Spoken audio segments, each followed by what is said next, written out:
প্রিয় বন্ধুরা, আমার সরকার পেজের পক্ষ থেকে সবাইকে জানাই আমার পরিবারের পক্ষ থেকে স্বাগতম ও শুভেচ্ছা। যারা আমার সনাতনী ভাই বোন আছেন আপনাদেরকে জানাই প্রণাম, আর যারা আমার মুসলমান ভাই বোন আছেন আপনাদেরকে জানাই সালাম, আর অন্যান্য ধর্মীয় ভাই বোন যারা আছেন আপনাদেরকে জানাই আদাব। তো বন্ধুরা, আজকে আমি আপনাদের সাথে একটু বিস্তারিত আলোচনা করব ক্রিকেট নিয়ে। কারণ বর্তমানে বাংলাদেশ আর ভারতের মধ্যে যে ক্রিকেট নিয়ে দ্বন্দ্ব চলতেছে, এটা নিয়ে যে ওয়ার্ল্ড কাপে অংশগ্রহণ না করলে স্বাগতিক দেশের কিছু ক্ষতি হবে, না যারা অংশগ্রহণ করবে না তাদের ক্ষতি হবে, ওইটা নিয়ে আপনাদের সাথে আলোচনা করব। আর বর্তমানে বাংলাদেশ আর ভারতের যে দ্বন্দ্বটা হইতেছে বা চলতেছে, এটা বাংলাদেশ আইসিসির কাছে চিঠি দিয়েছিল, কিন্তু আইসিসি এটা কোনো হস্তক্ষেপ করবে না। আইসিসি বলে দিয়েছে দুই দেশের ভোট মিলে এটাকে সমঝোতা করতে। এখন দুই দেশের ভোট দিয়ে এটাকে সমঝোতা করবে, এটা কি তাদের হাতে আছে? আমার মনে হয় না যে দুই দেশের ভোটের হাতে এই সমঝোতাটা আছে। কারণ এটাতে রাজনৈতিক প্রভাব পড়েছে বিধায় দুই দেশের সরকার প্রধানরা বসে যদি আলোচনা করে তাহলে কিন্তু এটার সমাধান আসতে পারে।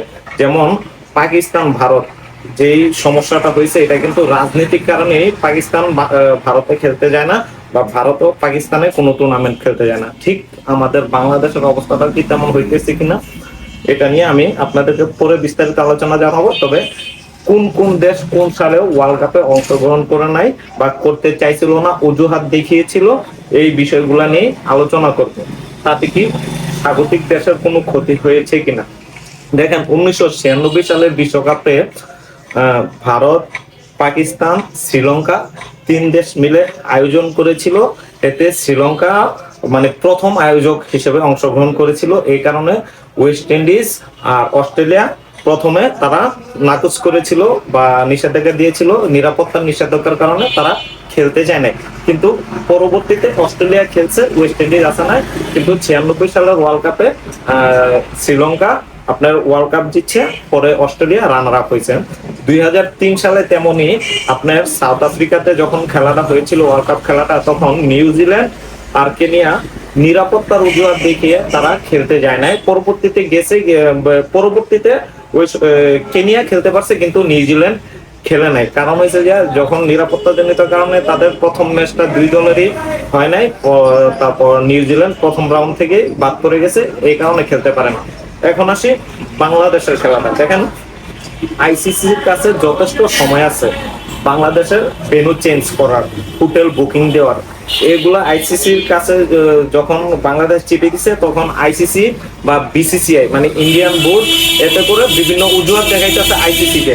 আইসিসি কিছু বলতেছে না, ইন্ডিয়া বিভিন্ন অজুহাত দেখাইতেছে যাতে ভেন্যুগুলা চেঞ্জ না করে, বা বিভিন্ন অজুহাত, ওই অজুহাতের কারণে চেঞ্জ না হইতে পারে। এখন বাংলাদেশ বলতেছে যে ওয়ার্ল্ড কাপে অংশগ্রহণ করবে না যদি ইন্ডিয়াতে খেলা হয়।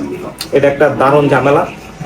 কোনো পক্ষেরই কোনো সমস্যা হবে না, জাস্ট বাংলাদেশ একটা ওয়ার্ল্ড কাপ মিস করবে, আর কোনো সমস্যা হবে না।